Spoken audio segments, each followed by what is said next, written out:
back to the Compete Mentality Podcast. The Compete Mentality Podcast exists to motivate, educate, and inspire others to compete. The definition of competing is doing what God is calling you to do, even when it's hard. And we are back in Season 2, Episode 3. And we are going through a series called the Compete Mentality, going through the acronym COMPETE, C-O-M-P-E-T-E, of what it means to embody the Compete mentality.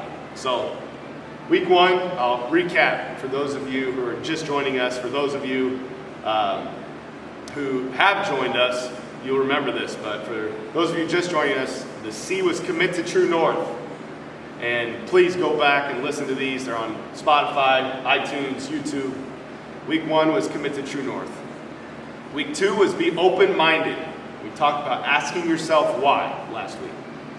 And now week 3, I'm excited to reveal to you guys that the M in compete is that your mind is your greatest asset or liability. And I want to dive into that by giving you an example of a client of mine that I started working with. He was a financial advisor, started working with me here this past January, and he was stuck. He was in a hard place. I actually just got off the phone with him right before this to make sure I could share this example. And me and him, we sat down together, we set some goals, and I'm here to tell you that today, after 6 months, he accomplished his year goals in 6 months. And fellow listener, you can have this efficiency. This is a physical efficiency, and this is a spiritual efficiency in your life. Ezra chapter 7, verses 1 through 10. Go check it out.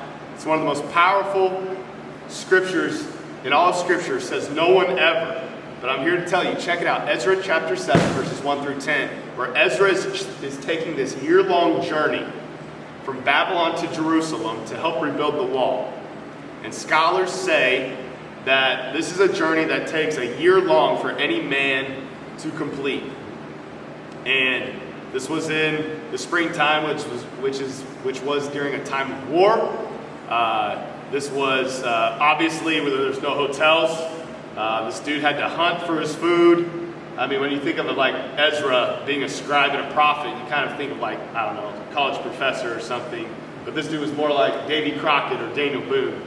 And he was really fighting for his life every single day. And so, the crazy thing about this, he completed this year-long journey in Scripture. It says he started on the first day of the first month and completed it on the first day of the 5th month. Okay? So I'm no mathematician or math major. I think that's 4 months. So he completed a year-long journey in 4 months. Think about you completing your daily tasks all by 10 in the morning. Okay? And you can do this. And in Ezra chapter 7, it says, by studying the word, doing it, and teaching it to others. Okay? And if you study the word, you do it, and teach it to others, you will grow your mindset. And that's what I want to dive into today, of your mind is your greatest asset or liability. So to get us kicked off, Courtney, I would love for you to share with our listeners here on YouTube or iTunes or wherever of how your mindset was your greatest asset or liability in your lifetime. Absolutely, JD.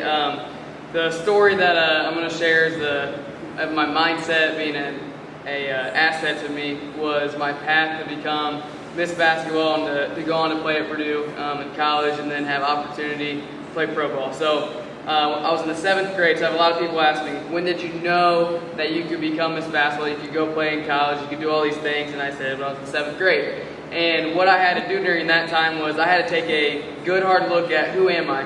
How have I been created? How has God designed me? And I can remember sitting in the junior high library at Oak Hill High School, Oak Hill Junior High, and I was at FCA, and the verse Colossians 3:17. Whatever you do, whether in word or in deed, do everything to the name of the Father, giving thanks to Jesus, pretty much is what it says. Give God the glory in whatever you do.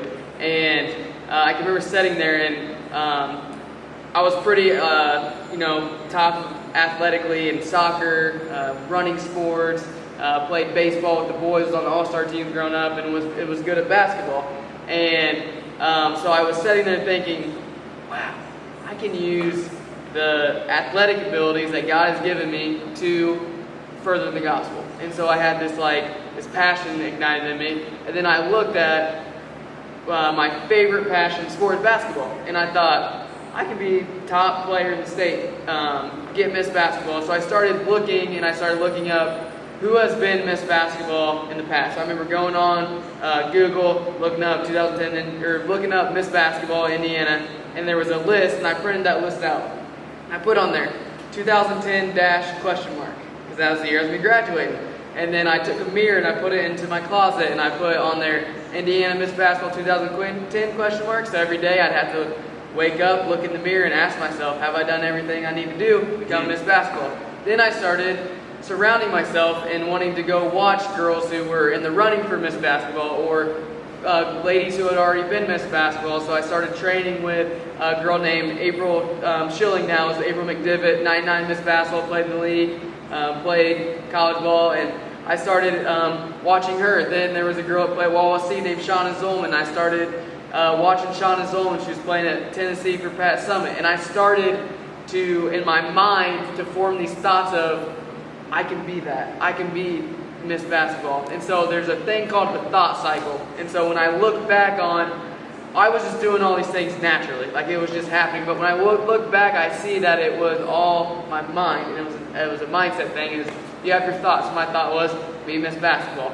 Then you have a feeling or an emotion. My feeling or emotion, which comes from my heart, was that down in we had 40 trillion cells. I knew that I could become that. I knew I could be Miss Basketball. Then it becomes that your thoughts turn into an action. And so I started acting. I started carrying myself. I remember in 6th grade, this was the year before, but I stopped drinking pop, just drinking water. I would eat grilled chicken, a bag of broccoli, and baked potatoes all the time. I started focusing on my nutrition. I just ran into one of my AU coaches, and he was like, remember when we were 12 and under, we'd go out to eat as a team and get pizza, and you'd take napkins and you would dab the grease off of it, and you want to eat salad dressing. I started embodying and started acting like this, the top player in the state or a college player, how they would act. And then I started working out like that, and then all of these actions, this was this journey. Then in 2010, I was Miss Basketball and ended up going and play at Purdue for 4 years and starting for 4 years and winning Big Ten championships and having an opportunity to play pro ball. But it all started with a thought. Because I could have said, I'm going to be the best soccer player. And I could have, taken those same thoughts and put them into actions of being the best soccer player. But for me, it was to be the best basketball player. And so I had visuals and I acted like I was Miss Basketball, even though it hadn't happened yet. I was carrying myself like it already had. Proverbs says, as a man thinketh, so is he. I want you to hear that again. As a man thinketh, so is he. You are the sum of your thoughts today. That is the life you're living. I love how Courtney talked about the thought cycle, how there's a thought, then there's an emotion, then there's an action, then there's a thought. Then there's an emotion, then there's an action. If you can control that cycle, that is when you can write your own story. So Evan, tell us a story about a time where you personally had an experience with the mind being your greatest asset or liability. Yeah. So this concept resonates really deep with me. I feel like a lot of listeners already, I feel like I knew the power of the mind. I knew it was a really powerful thing. I didn't fully understand it, and I definitely didn't know how to use it to my advantage. I could just tell, with the way that I was thinking sometimes, or the way I was able to use my mind. I was like, wow, this is it right here. If I'm, that's the difference between being a great practice player and a great in-game player. It is your mind. You can do everything right in a workout, but if you can't, tune out the noise in a game and not pay attention to the crowd and the coach staring at you and analyzing your every move and what your teammates are thinking about you when you make a mistake. That all is in your mind. And so for me, a big thing I noticed early on about myself and my mind is my level of awareness. So I'm very aware of myself, of my mistakes, what I'm doing, and I'm more aware now of my strengths because I'm putting my focus there. But in the past, a lot of times the focus was just on what I wasn't doing well and how can I get rid of that, or what's wrong with me here. And I know everybody's heard the phrase, treat others the way that you want to be treated. I believe that it comes full circle that you should treat yourself the way that you want to treat others. So that for me, critiquing my every move and noticing every one of my mistakes, I started noticing that in the people around me as well. I started to pick apart other people, and when I tried to make them better, I ended up doing it in the same way for me. So you might hear a lot of players when they miss a shot say, "Oh man, I suck," and that is their desire to be competitive and really get after it. But ultimately, they keep saying that, they're going to start believing that. And then it's also going to spill over into when they see somebody else miss a shot, they're going to have the same thought, well, maybe they didn't put in enough work, or maybe they don't belong here, just the same things they're thinking about themselves. And so as I've been growing and really on this journey to turn my mindset into my greatest asset, I'm realizing that now, instead of it being a weakness, that I'm super aware of things and wishing, oh man, I wish I didn't even notice it so I wouldn't be bothered by it, so I could just be free to carry on. I know now that my awareness is actually my biggest strength, and so I can use it as a strength. So now, instead of trying to wish my thoughts weren't there because I'm overthinking and it's annoying, instead I observe my thoughts and I embrace my thoughts, and I don't judge myself for my thoughts, and understand why they're there and what they're trying to tell me, and so that I can actually apply it and actually grow, rather than continuing to be frustrated and stuck in my overthinking. So that's just an example for me, I guess, in how, at times it was super overwhelming and I didn't know what to do, and kind of just trying to reject it. But once I embraced it and understood, that's when I can begin the pathway to that growth and to turning my mind into my greatest asset. So now you may ask, Evan, Courtney, Jordan, okay, I get it. Your mind is your greatest asset or liability, but what do I do now? So I want to leave you with a 3-step process to take home. If you're driving, pull over. If you're listening, write these down in your journal or your notes in your phone. But here's 3 steps. Number 1, to growing your mindset. Go inward. Proverbs says, as I mentioned earlier, as a man thinketh, so is he. I can speak for Courtney and I'm sure Evan would agree, for him knowing his journey this past year as well. But for Courtney and I, our biggest leaps that we've grown in our faith, especially here in the Midwest. We both grew up in small towns, in the Western church, where we felt like God, we worshiped him outwardly, and he was just this big thing above us. But truly, and really the premise of the mindset training that we do now, in Romans chapter 8, the same power that rose Jesus from the dead lives where? Inside you. Go inward. Once you understand that, it's game over. As within, so without. So many times we let the world dictate our inward self, our inward view of ourselves, our inward state, and that is so wrong. And I'm here to tell you that our inward state dictates everything outwardly. Nothing can harm you if you take care of yourself inwardly first. Step 2, know yourself. When I say know yourself, I mean be still and know that I am God. When you look at the life of Jesus, so many times he went away to be by himself, to be still. Once you're still, that is when you hear the still small voice. That's when you hear the inner teacher. That's when you hear the Holy Spirit speak to you. Okay? So, know yourself. And the only way to do that is to be by yourself. Then step 3, pray as if it is already done. That means you have to come from a place of feeling that what you're asking for is already done. It would be, let me make an example for you. It'd be like saying that, let's say Courtney's making me a cheesecake tonight. I love cheesecake, all right? And it would be like me saying right now that this cheesecake is going to be the best cheesecake that I've ever had in my life. Okay, and it'd be all day long thanking God for this cheesecake that is literally the best cheesecake I've ever had.